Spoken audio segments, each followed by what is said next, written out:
Is this crooked? I don't know. How's it going, everybody? Welcome back to Austin's Food World. Today, as you can tell by the title, wait. I gotta say, thank you. Give a round of applause for me. We officially hit double digits for the subscribers. Yeah, that's right. We got over 10 people.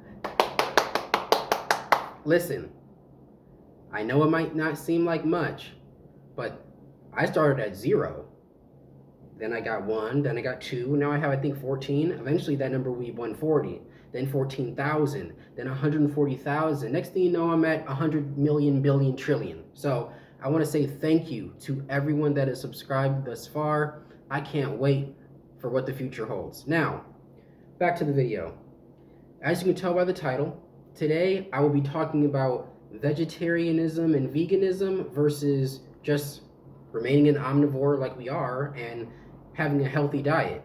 So before this starts, I'm no guru. I'm just saying this has been on my mind for a while. Veganism and vegetarianism has been picking more and more steam up. There's a lot of documentaries out there about just how bad eating meat is. So I wanted to talk about it before, I don't know, before there are no more meat eaters out there. So by definition, because there are still people that get confused, by definition, vegetarianism means to not eat any fish or meat, while veganism means to not eat or use any animal product. So you could be a vegetarian who still, has a leather purse.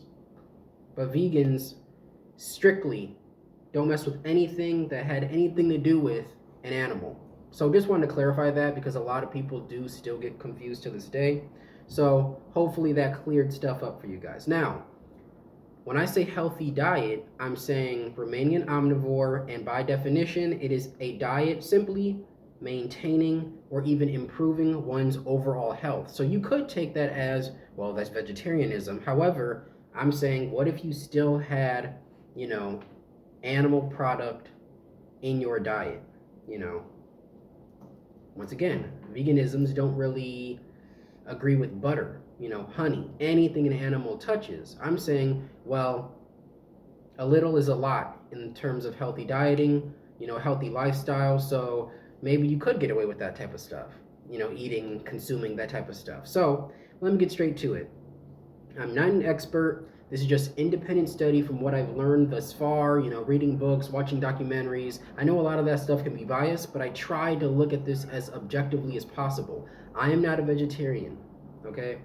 I just try to be as healthy as I possibly can be until I have all the facts for myself. Because at the end of the day, it's about your moral beliefs as well. So, vegetarianism, let's look at, some goods and bads of it. So, vegetarianism does lower the risk of certain cancers. So that's a big plus for somebody who really needs to hit it hard when it comes to recovering from a bad diet, or you've developed something because of your eating habits and you're trying to change your ways, or you're trying to exercise more. Becoming a vegetarianism or becoming vegan will help alleviate a lot of your medical issues that you may have. That is a big reason why so many people are going to the plant side, the fauna side of things. Okay? Also, too, there was a survey a while ago, back in, I think it was 2011, stating how, in terms of willingness to try new things, new foods, vegans and vegetarians were the highest rated when it came to asking what is your diet and what are you willing to try on a list of, unique exotic food items. Vegetarians and vegans were way up here, whereas, the average American was real low. Average American being someone who's an omnivore that eats both meat and vegetables. So, by doing that, you're able to find foods that you can get the same nutrients that you would otherwise need meat for. So that is another big reason why people switch over, because they don't see the harm in taking meat away. There's no added benefit to eating meat. Now, to counter that though, there is a higher risk of missing out on vital nutrients and vitamins. So that especially being vitamin B12 and calcium, but also that's just vegetarianism, right? Veganism, not eating any animal product at all, missing out on omega 3s, omega 6, omega 9. So I just know, just from study, that our body does not naturally create omegas. So that might be something that can turn into, an expensive part of your lifestyle if you can't afford it. If you can afford it, then yeah, go for it. Buy all the supplements you need to make sure that you get the proper vitamins, minerals, etc. Okay? But also too, when it comes to vegetarianism and veganism, it can make certain health, uh, I guess, disorders worse. So there is a myth going around that if you're vegetarian or if you're vegan, automatically you're going to have a better lifestyle, healthier in every way, shape, or form, better eyesight. You can fly, you can jump buildings from a single bound, all that. That's not necessarily true. And this is because by becoming a vegetarian, you're restricting your diet and limiting it even more.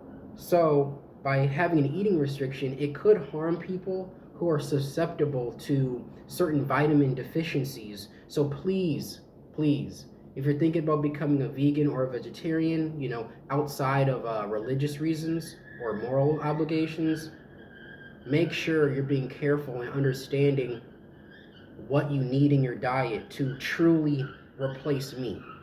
Okay, now let's get into being an omnivore and just having a healthy lifestyle, exercising while also eating proteins from eggs, chicken, just other meat products out there, while also making sure you're drinking your water and just remaining healthy. So number one, it's what we know, and just by tweaking it a little bit, you can make your lifestyle much healthier, and it's much easier to do it like that than to just chop off everything at the head and start from ground zero. The fact that you don't need any substitutes and you just need to adjust how much you're eating and what you're eating fits the typical American lifestyle. So that's like a major plus. Like, look at all these people who are working 40 hours to 50-hour work weeks and don't have the time to do a lot of this meal prep and things like that. Maybe tweaking their breakfast, lunch, and dinner can go a long way in comparison to actually, meticulously picking out what you can eat and can't eat. So that's a big thing too. Always remember that too much of anything is bad. Anything. I don't care what it is. If you like strawberries, it's a fruit that's healthy, eat too much of it, and I can assure you something bad's gonna happen. Too much bread, bread's natural, natural fermentation. That's also bad. Too much of anything. So let alone too much of those barbecue ribs you like, So you'll be fine as long as you're aware of the consequences of eating too much of anything. So, and the main big one, that's a real big knock on being an omnivore, is the fact that you are unintentionally supporting unethical and inhumane food production practices. So as long as you're a responsible consumer, you hunt, you farm, you fish, all that stuff, I really don't see the problem. So let me know in the comment section what you guys think. Like I said, I'm not a guru, but it's just something that's been on my mind. So comment, are you a vegan? Are you vegetarian? Or do you just have a healthy lifestyle? Please let me know. Make sure you like, comment, subscribe. Oh yeah, hit that bell. Just saying. Peace.